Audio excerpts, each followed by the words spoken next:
Welcome to the TAF Hub. This is a brand new show brought to you by TAF Africa Global to educate you on real estate business and all the information you need to know about real estate.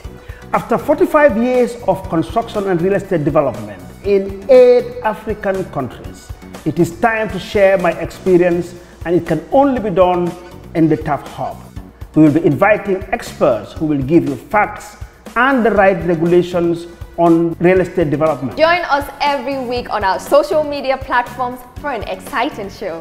You can also watch us on JRTS TV every Sunday at 8:30 p.m.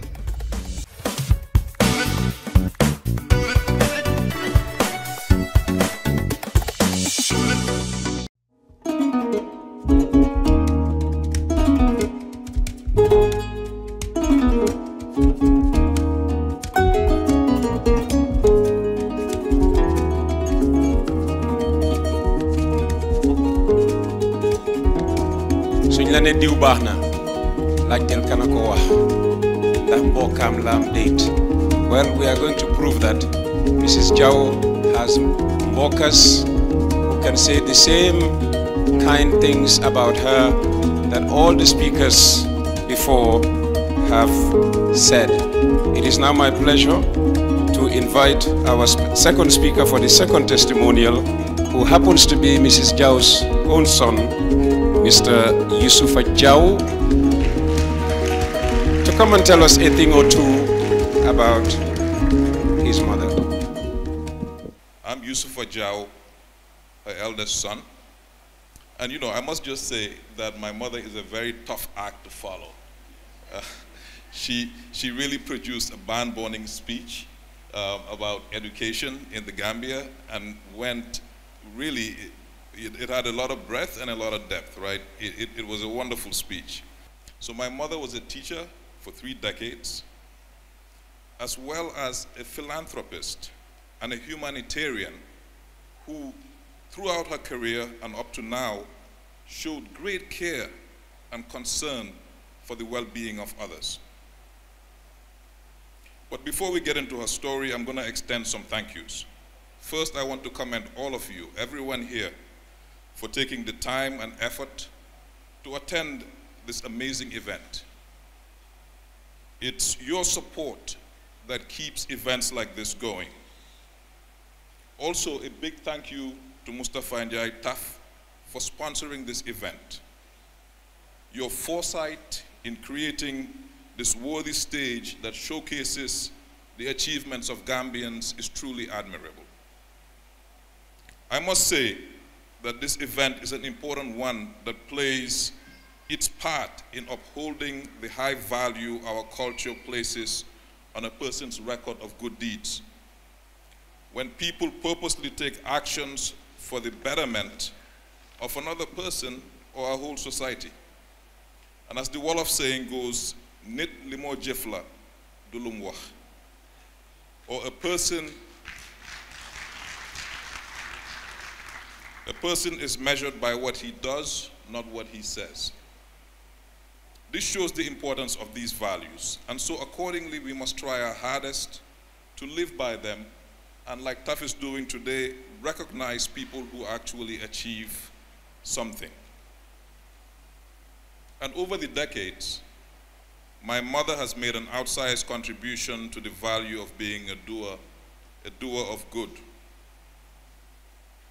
She was born in Banjul on Hagan Street, Bathurst at the time, the daughter of Hausun Semega Jane and Tunde York, both of blessed memory.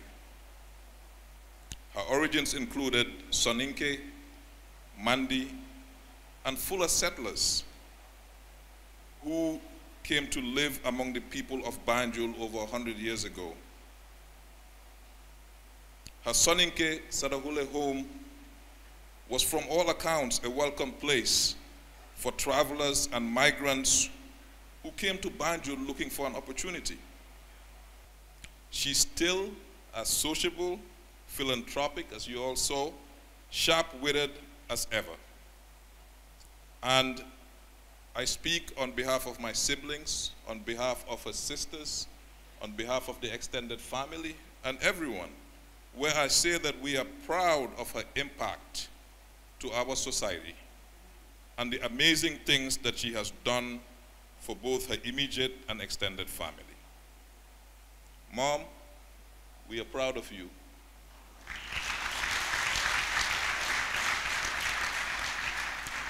And we wish you continued success and good health. Well done.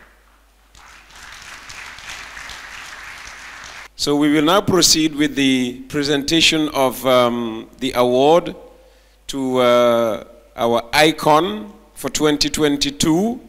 And then we cut a cake. Her achievements were not restricted to Gambia High School only. She became the Minister of Education in the Second Republic, but resigned on health grounds after a few years in that role. But before she did, she helped lay the foundational strategic moves for the creation of the University of the Gambia. After her role in government, under the auspices of the United Nations, she joined the Truth and Reconciliation Committee in Sierra Leone, where she not only oversaw the testimonies of perpetrators and victims of the horrible civil war, but was also among the 7 people who wrote the over 5,000-page report of the findings of the Commission that was later presented to the United Nations Security Council. She's also been a member of many boards and committees. In recent years, she's continued to keep busy by maintaining an active social network and spending time with her grandchildren in various parts of the world. She's also as sociable, philanthropic, and sharp-witted as ever. The entire family is proud of her impact to our society and the amazing things she's done for both her immediate and extended family. We are proud of her and wish her continued success and good health. Thank you. Wow. Turn it. So okay. Photo.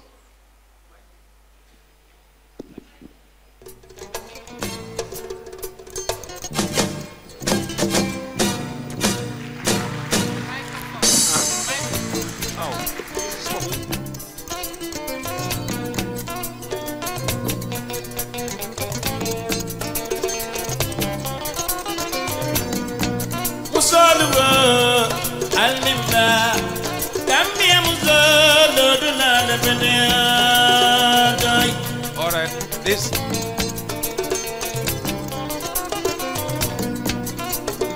So Jaliba Kuyate is recorded entertainment. We have lined up live entertainment for you, and I think we will begin that now, just before we do the cake cutting. Is it after a count of 3? 1, 2, 3.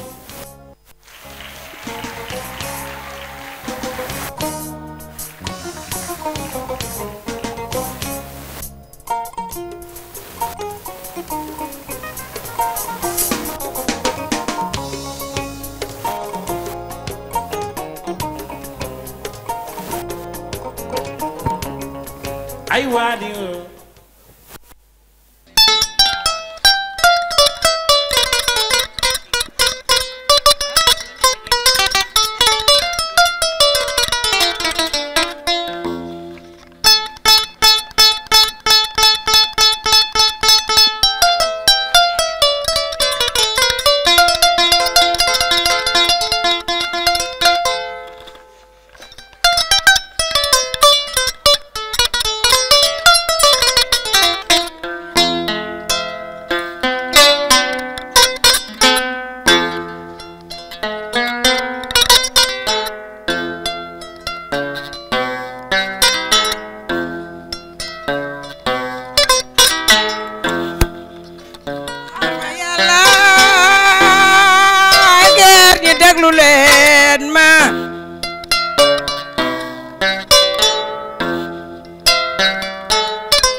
xale yi jàngi leen xale yi jàngaat leen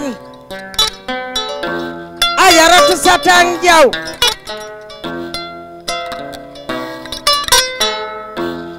ewaay Fara Jow mi ci loodo Yoro Jow booli mbooj kumbalam du njande caam Ajaratu Satang Jow mu ne tey koo bokkal bég na Satang Jow ewaay kuy sa njaboot bég na ku bokkal sa njaboot bég na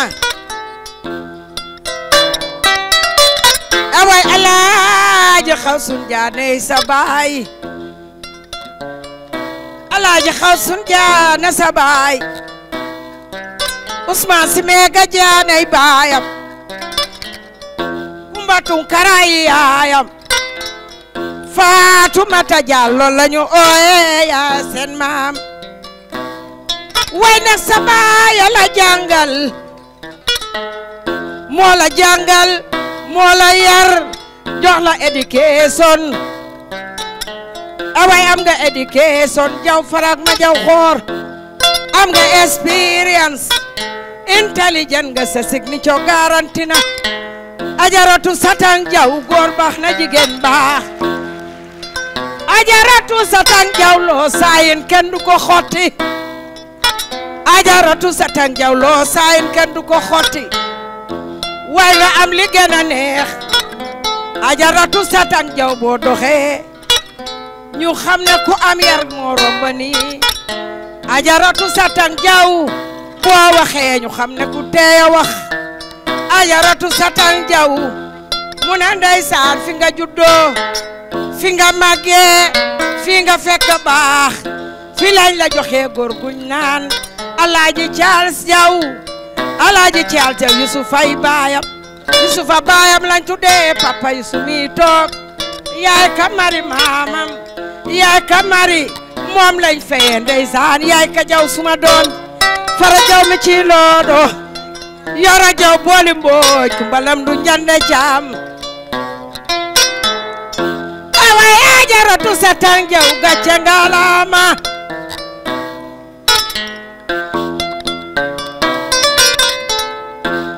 Ajaratu Satang Jow gàcce ngalaama jaaraama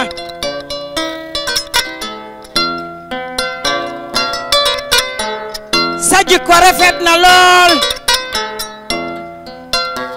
away sa jom ma taaru na lool mbokku ndeyum yaare tu ndey seen yaay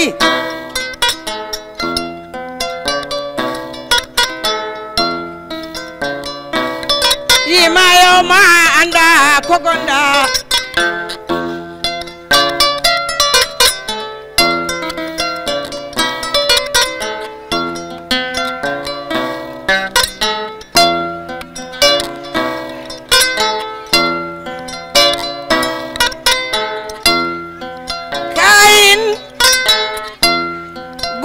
Queen, generous and cheerful. Barkalla Ajaratu Satang jarama. Wa fo ma def ci angale nda education nda ka fi toké.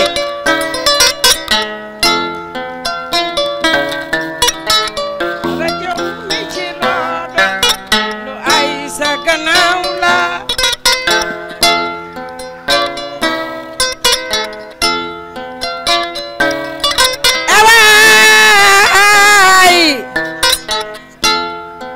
Njaween dafa ñëw yow lañ dénkoon Charles Jow Charles Jow Yusupha Jow ay baayam Antoine ka lañu ooye maamam mu ne Petit ka lañu ooye maamam Fan Njaay góor mag Njaay lañu ooye maamam Fan Njaay góor mag Anta Daawud ma lañu ooye maamam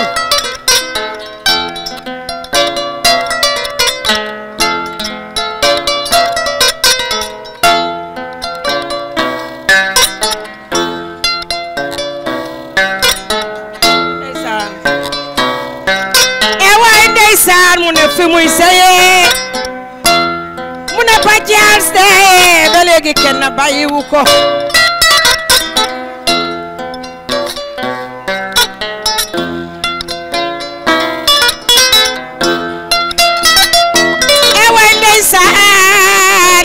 Ajaratu Satang Jow mu ne ba ngay xaleel nga fi ñëw ba ngay xaleel nga fi ñëw Aji Satang be tey dawoo daayo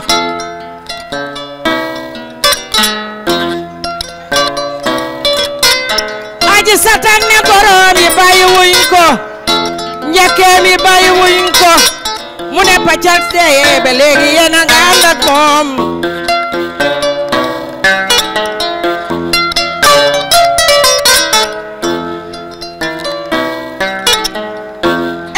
Aji Satang li neex na lool faraja mi ci loodo yi neex na lool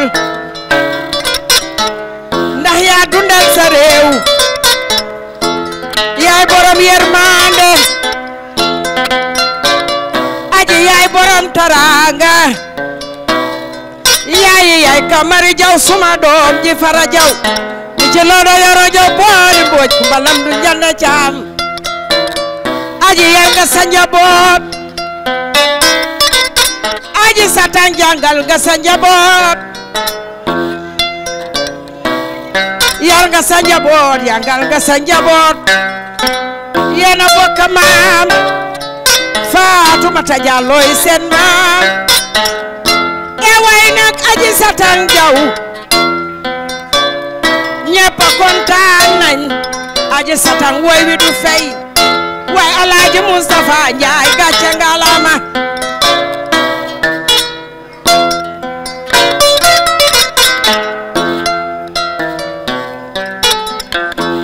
Alaaji Mustapha Njaay Alaaji Mustapha Njaay gàcce ngalaama Alaaji Mustapha li nga def Njaay cuune munu ko li nga def ko añaan munu ko def waaye nag dégg naa dina wat ko saraawun kon saraawun boo defee lu baax dafay dellu ci yow ko yaay bàyyi bàjjen Njaay bàyyi bàjjen Njaay Bubakar sa baay Ibrahima sa baay bàjjenay sa yaay waali buri faat ma mbes nene jigéen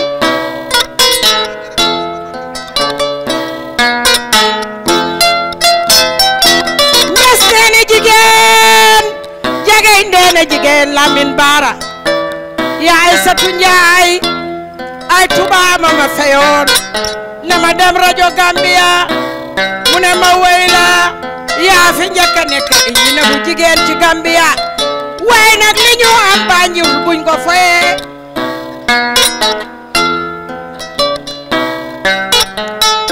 mana liñ am Gambia buñ ko foyee am nañ lu neex am nañ lu riis am nañ lu baax xoolal ma Mustapha Njaay dafa jàngi ñëw ne damay jëriñ suma réew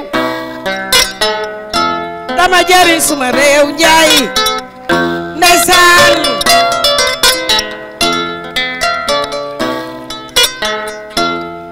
way ma yow ma anda gogonda yow ma taw aw ma anda gogonda One of the things that came out of virtually all the speeches we heard tonight has been the sacrifices made by our TAF icon. The world was her oyster, we were told, not once, but twice. But we also heard that after she got her degree, she was advised that inasmuch as the world was her oyster, in other words, she could pick any job of her choice, her country needed her most. And that was why she returned. And we all know that teachers enter the profession for different reasons and with varying expectations. But Mrs. Satang Jow valued the opportunity to make a difference in her country by contributing to young people's academic and socio-emotional development. And for that, a nation will forever be grateful. And now, ladies and gentlemen, it's time to hear from the newest TAF Icon. Join me, therefore, in welcoming to the podium with a standing ovation, TAF Icon 2022, Mrs. Satang Jow.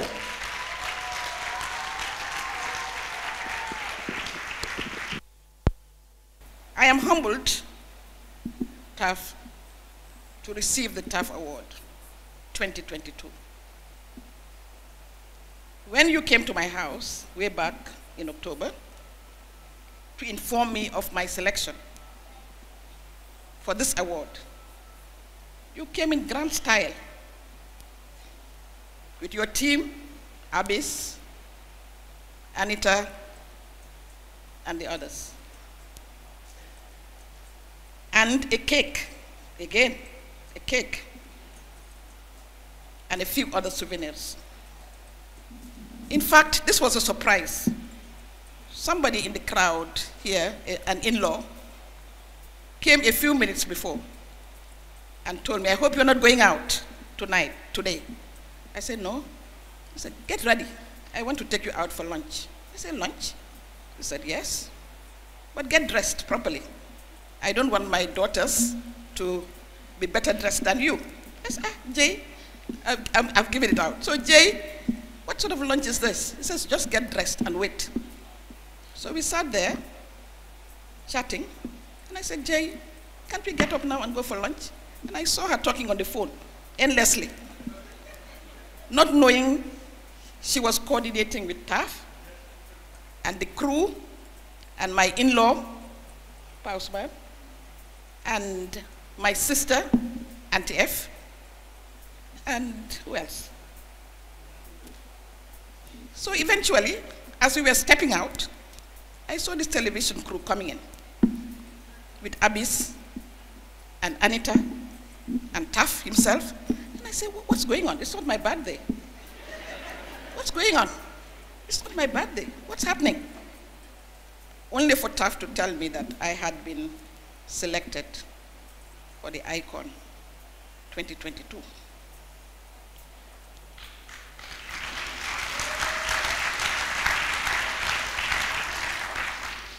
We had quite an evening there. We sat there in my veranda, we chatted, we talked. I think it was shown on TAF Hub. You call it TAF Hub? And a number of people called me to congratulate me. TAF, wasn't that enough? Wasn't that enough? That was enough of a celebration. But what TAF told me was, Mrs. Jow, I love to celebrate. This is not celebration. This is just, I love hell. That's how he put it. I love hell. So this is just the start. This is just the tip of the iceberg. We're going to celebrate you in a grander way come December. And this is why we are all here today. TAF, once again, thank you very much for selecting me. There is a quote in English which says, a mighty oak is nothing without the solid ground to grow and gain nurture from. I stand here in gratitude to the Almighty Allah, without whom nothing is possible. I have stood on the shoulders of many to get to where I am today. My parents, especially my late dad, I mentioned him in my keynote address, H.O. Semega Jane, who believed in the education of the girl child and sent all his 7 daughters. I told you he had 7 daughters, one after the other, before the 2 boys came on. And he believed in sending his daughters to school. My gratitude also goes out to my grandmother. My grandmother raised me up. She was the matriarch of the family, Kumba Tunkara. And I and my 3 sisters, all here today, we lived with her. Even though my grandmother was very traditional, he loved my dad. My dad was his chat. And whatever my dad told him, whatever my dad told her, she would take it. So my grandmother believed in what my dad said about sending me to school and my other sisters, and this was how we got it. Distinguished ladies and gentlemen, we appreciate your presence and participation in this memorable event. And I want also to acknowledge the support given to us by the proprietors of this hall of Paradise Suites, Amilet and her husband, Momodou Ndaw.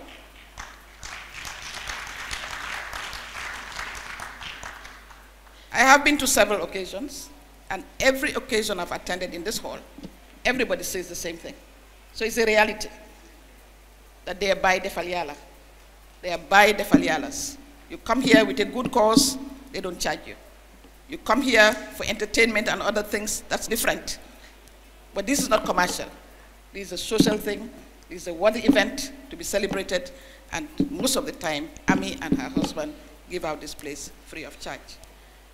Ladies and gentlemen, once again, I thank my family. I wish I could name them all. Ladies and gentlemen, all I can say at this stage is Jerejef, Jerejef, Ala Baraka, thank you. Sarahule Nawari. And my Aku Fambul, Unakushe. Unakushe, thank you very much for everything. Ladies and gentlemen, your Icon 2022.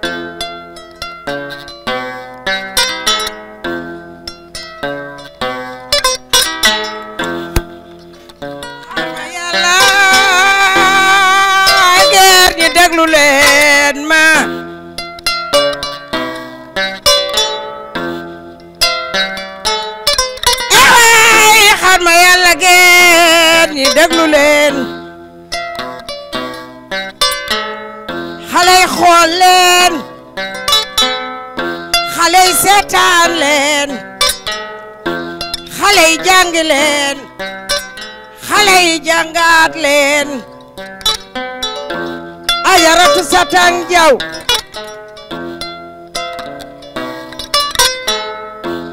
ewaay fara Jow mi ci lodo yora Jow booli mbooj kumbalam du njande caam Aunty Satang Jow mu ne tey ko bokkal bég na Satang Jow ewaay kuy sa njaboot bég na ku bokk sa njaboot bég na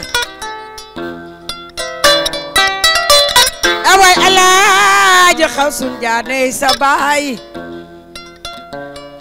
Alaaji Xawsun Jaane sa baay Usmaan Si Meega Jaane baayam Kumba Tunkara yaayam Faatumata Jallo lañu ooye yaa seen maam way na sa baay la jàngal moo la jàngal moo la yar jox la éducation away am nga éducation Jow farak ma Jow xoor am nga experience intelligent nga sa signature garanti na Aunty Satang Jow góor baax na jigéen baax Aunty Satang Jow loo saayin kenn du ko xotti Aunty Satang Jow loo saayin kenn du ko xotti way nga am li gën a neex Aunty Satang Jow boo doxee ñu xam ne ku am yar moo romba nii Aunty Satang Jow boo waxee ñu xam ne ku teey wax Aunty Satang Jow mu ne ndeysaan fi nga juddoo fi nga màggee fi nga fekk baax fi lañ la joxee góor guñ naan Alaaji Charles Jow Alaaji Charles Jow Yusupha baayam Yusupha baayam lañ tuddee papa Yusu mi toog yaay ka mari maamam yaay ka mari moom lañ feye ndeysaan yaay ka jaw suma doom fara jaw mi ci loodo yoro jaw booli mbooj kumbalam du njande jaam awa Ajaratu Satang Jow gàcce ngalaama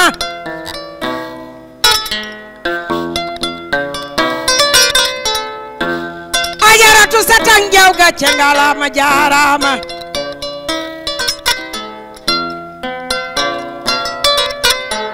sa jikko rafet na lool. She is caring. He is very, very kind, very, very accommodating. Extremely generous. And helps family and people a lot. And a woman of wisdom. ñetti baat yi ma wax ci Aunty Satang mooy am na kóolëre am na yërmande am na yëg. He's very good. He's a very good person.